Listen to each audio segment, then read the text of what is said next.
Hey, Hey, what are you doing? just standing around. What are you doing? Now, you still got that 3-point trailer hitch thing? Oh yeah, that crazy thing that I cobbled together. I sure do. I think I'm going to use it for some fun today. You down for something? Yeah, sure. I'm always down for shenanigans. Let's go. All right, well, come on, let's go. Bring that with you. All right, see you in a minute. Yeah. Is it in the back of your truck? It is. Okay. Yeah, it's right here. Yeah, we'll Let's just go get get it right quick then. Brand, are you ready to have this conversation about how much can my Branson 5220C pull? I'd love to know what your Branson 5220C could pull, Hank. The Branson, let's talk about it just for a minute. The Branson is 4,500 pounds without water in the tires, but Okay. my back tires are loaded. Yeah, that should add what, another 600 or 800 pounds. I would think 600 or 800 pounds. Yeah. So with that being said, we'll put the gooseneck on the tractor first and just pull it, because if it can't pull that, then I need to turn the tractor back in. That's it, right? And then we're going to increase the weight as we go along. Now check this out. Here we are by the 310, and we're going to pull it just straight up this drive here. And that's about a, man, I don't know, I would say a 47% grade. I think so. I think 47. Yeah, 47? Pretty close. Or 4.7. Or 0.47. Or 0.47. So up there, Decimals are hard, Hank. decimals are hard.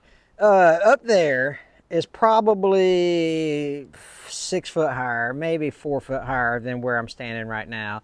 Remember, we're in Florida, right? So this ain't going to be exactly like, I'm not going to be winning any mountain climbing contest over here. But so that's probably 4 to 6 foot higher, you know, and I'll try to pull the weight, I don't know, 100 feet or so. Yeah. Something like that. Yeah, We'll that see sounds good. We'll see what we can load it up with, and then go from there. So let's get this put on the back, and I don't know, let's see what the Branson can do.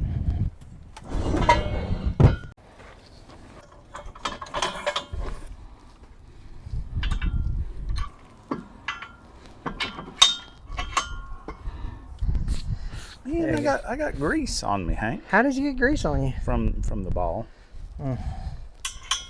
Try to keep my goosenecks greased. I hear you. All right, is that adjustable? No, it is what it is. Okay. All right, well, we'll back up to it then. Maybe it is adjustable. All right. See, that's what happens when you build things, Hank, and you just forget about them. You just don't know if we need it or not. I don't know how tall it needs to be. We're about to find out.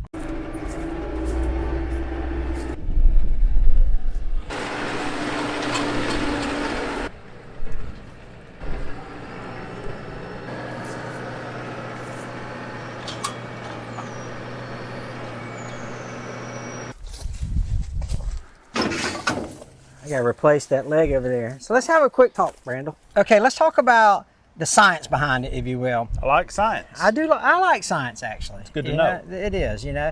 I think that while we're doing this, the amount of pressure that's going to be on the hitch itself will cause the front end to be lighter, Yep. right? Because it's going to, you know, it's like the tractor pulls that you see on the Yep. competitions, right? Where they're pulling, and as the weight travels up the sled, the front end of the tractors come up. I think that's going to happen to us as well. We'll probably need some ballast, right? I think so, yep. So my personal experience using this hitch with my tractor, with my little 40 horsepower tractor, Right. with my 16-foot dump trailer, is it pulls it okay, but it doesn't steer it great. So Okay. absolutely. So your front end definitely gets light. Okay, so I actually have steering brakes on the Branson 5220. Yep, that's nice. Yeah. Nice for a gear drive. Yeah, for sure. that's a plus.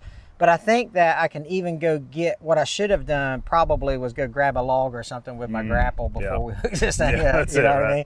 So we'll do that. We'll make a couple test runs with no ballast on the front, and then just, you know, pulling the trailer or whatever, and then maybe throwing the 2205 on it and go from there. Yeah, And then as we add weight, I'll go get some ballast to put on the front to see if it helps pull better. Absolutely. What's your thoughts on, I'll tell you what, let's talk horsepower versus traction after we make this first pull. Yeah, that's important. Yeah. I'm watching as he's pulling up, and I forgot to roll up the legs there. It's fine. No problem.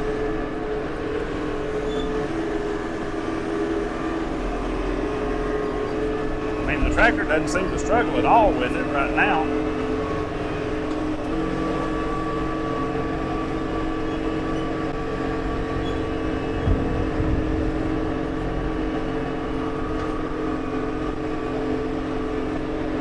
making sure he gets his tires hot going back and forth like that. It's an old drag racing trick.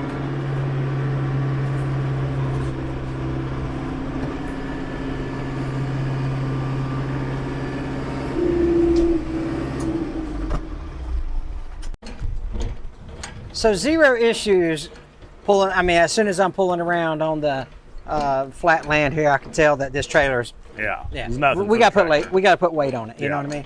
But I did make a comment in the cab, and I don't know if it showed up in the camera or not. It probably didn't show up in the camera, but I don't know if you heard it on the video or not. About I'm going to pull things in first gear, low. So low. So that's what I'll be pulling. 4-wheel drive engaged. Yep. And so we've got the 4-wheel drive engaged. We got it in low, and then I'll run it at, I don't know, 2,500 RPMs, something like that, just to see what happens. Let's start with the Branson 2205, putting it on the gooseneck. So I'm going to move the truck just in case, you know. I'm not questioning the Branson's ability to pull. I might be questioning the Branson's ability to stop should something happen with the loading of the tractor.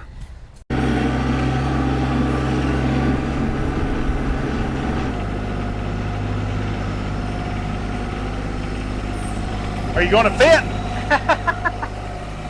Yeah, I need to move these a little closer.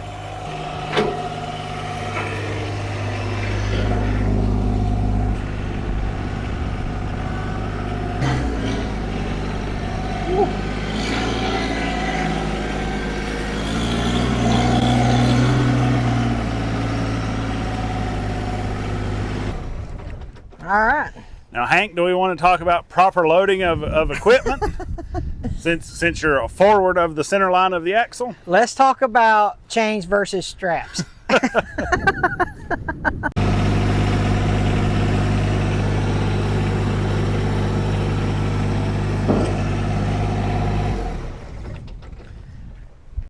Let's talk a little bit about load placement. So we got it centered of the axle. Yep. The weight centered over the tandem axles in the back. Yeah, absolutely. You know, as we were doing that, then I thought, well, I wonder which way would be best, because it's going to put the load a little bit further away from the neck. So maybe that's going to help it, I guess. Sure. Because when we put my truck on here in a minute, yeah, we're going to have to add ballast on the front, I'm pretty sure. I think so, yeah. Let's see how it pulls the 2205 uphill. 4-wheel drive, low.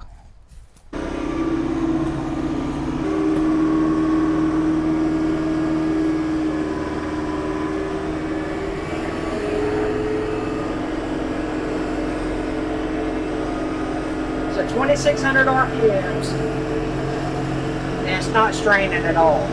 So I've got plenty of power. I could even change gears if I wanted to.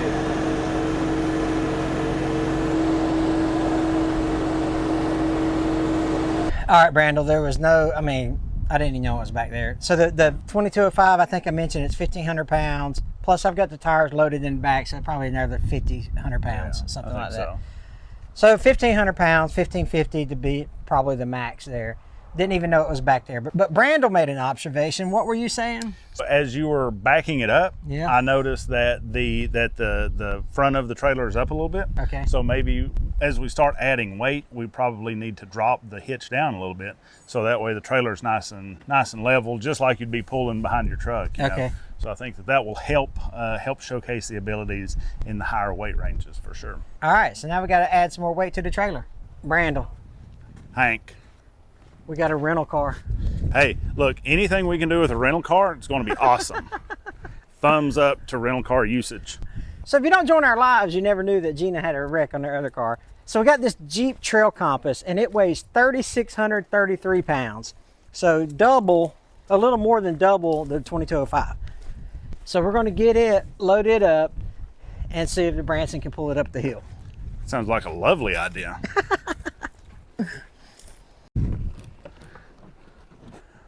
Trailhawk. Brandel.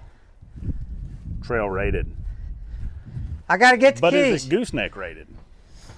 And he's got to get the keys.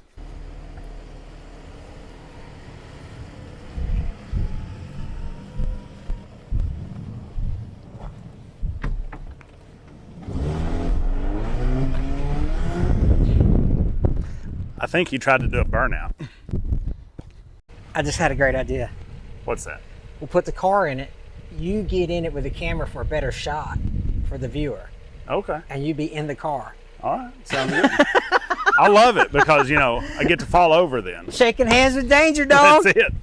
Shake hands with danger. Look, if nobody's seen that, they need to look up YouTube, Shake Hands with Danger. Caterpillar safety training video from the 80s, I think.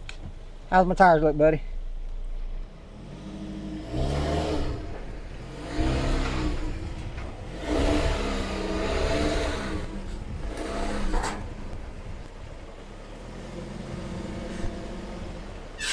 All right, say when. I think you're good right there.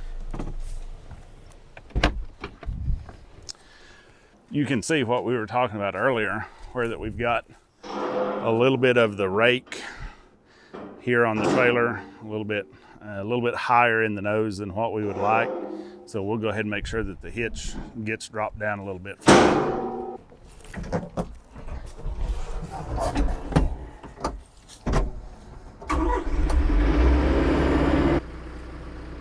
I'd still bring it down just a touch.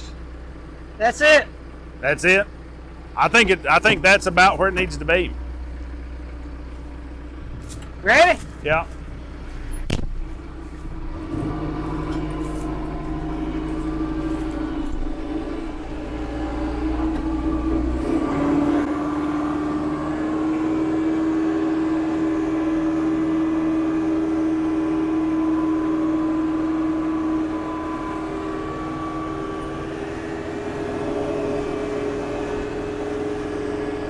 Like he's going a little slower than he was earlier.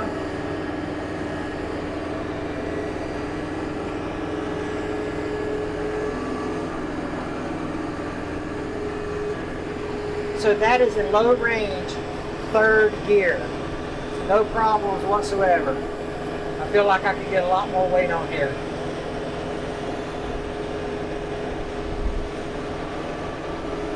Piece of cake, Brandon.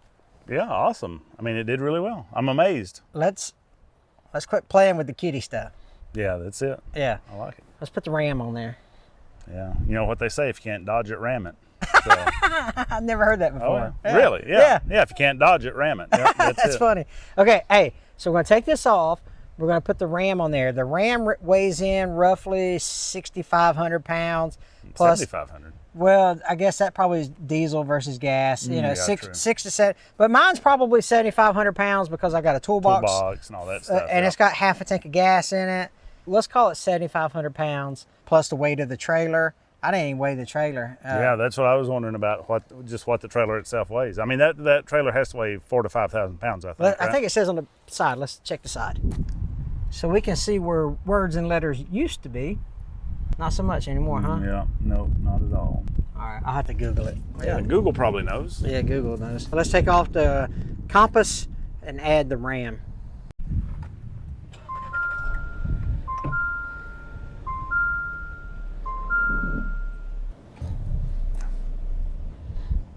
Look pretty good.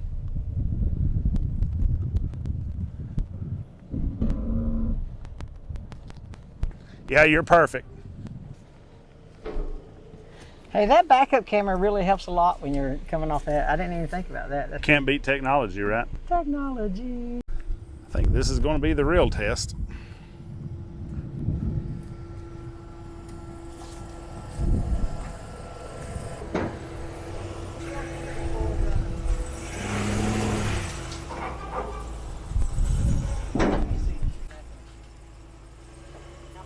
You're good. Oh yeah, you're good. Whoop! Close. You know what I got to thinking about? What's that? It's funny because you see these YouTube channels like Whistling Diesel and stuff, and they're all going crazy in these woods. But you know, grandparents with mortgages and 2-car payments and stuff, we don't do that to her. No, not at all. 7,500 pounds. It's a lot.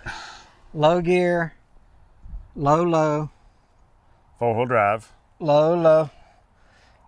We'll see. I might need to add ballast to the front. I don't know. We're about to find out. We'll see if you get wheel hop. Yeah, there you go. All right, here we go. I mean, the tires aren't even squatted yet, so I think he should be good.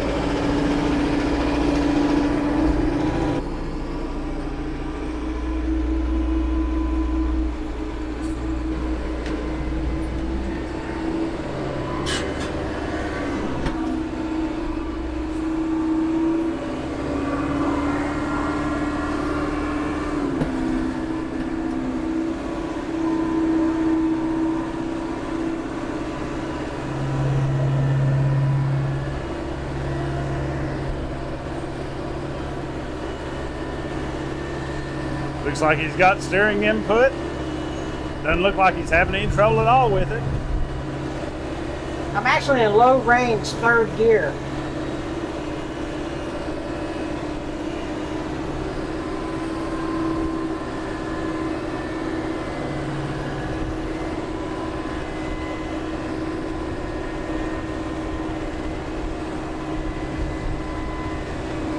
All right, a couple things we need to talk about, right? I was in low range, third gear, 4-wheel drive on, and I could actually feel 7,500 pounds behind me. Yeah. It didn't take the front wheels off the ground. I could still steer. Had good steering input. Had good steering input. But to be honest with you, Brando, I don't have anything. That's the heaviest thing I can find on the. We ran out of room, so. Yeah. Not unless I start loading my bed down with like my box blade and then all that stuff. You could probably double what we have on there and still pull it with this tractor. So you could pull the whole capacity of the trailer, basically. Oh, that's the whole rated capacity. That's a good point, because my trailer is rated for 12.2, so I could pull 12.2 with my tractor in Florida up a 0.5% grade, no problem. Something me and Brando were talking about off camera was not just pulling it. Pulling's one thing, right? Stopping it's the other. right. So that's the tricky part. Yeah. So can your tractor stop it? Do you have to make turns? Because we just pulled it in a straight line, right? Yeah. So I mean, this is a very entry-level test, a very pedestrian test, if you will, and it's so there's, I don't know. Yeah. No. I mean It definitely shows that a tractor is capable of doing farm tasks, because if you throw a bunch of bales on the gooseneck, things like that, for sure. Or like with my dump trailer, pulling my dump trailer around, it could easily do it, so you don't have to get another truck involved or anything like that. If you're going into, a muddy field, sloppy, whatever, you don't have to worry about that. You can use your tractor for sure. And something else, that some tractors actually have a 7-pin connection. My tractor does not. So if you have a 7-pin connection, then you're able to have some brakes as well on your trailer, and so you can use those electric trailer brakes on it. And just because your tractor doesn't have it right now, doesn't come with it from the factory, it might be an option. It might be something that you can add to it. It might be an accessory kit, things like that. So definitely check with the dealer to see if you have that chance to get the 7-pin. But like I say, people are going to pull more weight when they start talking about grain bins and maybe some gravel, if they're going to be on a farm where they're going to pull trailerfuls of gravel or sand, something like that. Peanuts, beans, depending on the weight ratio of the trailer and the size of the tractor. But things to consider is maybe not necessarily the horsepower, but the weight and the traction. Exactly. And I think we'll do it. But I thought it was a pretty fun little test. Oh yeah, I think so too. And something else that I just thought about too, Hank, is the geometry. Because we're here at the gooseneck, so the pull is kind of a Z-shaped pull. So of course with the drawbar you can pull way more, if you had just that's a good point too. Just a flat trailer, with like the grain bin or whatever, with the with the straight tongue on it too. Yeah, that's a good point, because I think, if I'm not mistaken, your owner's manual should have what your drawbar is rated for and what your pulling capacity is for your drawbar. But this was a gooseneck hitch on the 3-point system. I mean, the 3-point has no problem pulling that, because it's rated for I can't remember how much mine's rated for, a couple thousand pounds, 3,000 or 4,000 pounds. I can't remember, but so but it was a neat little test to see what could happen. That's the heaviest thing I've got here at Hamiltonville Farm. Some of you guys out in the big ag country, you'll have more weight for sure, but Brando, we didn't break anything. That's always the bonus, right? So that's the goal to every day, is don't break something. That's right. So yeah, I was amazed by how good that the 5220 did, but hold on a minute. Hank, what are you doing? Oh no! Hey, now it's Ladybug's turn. Oh no, not Ladybug.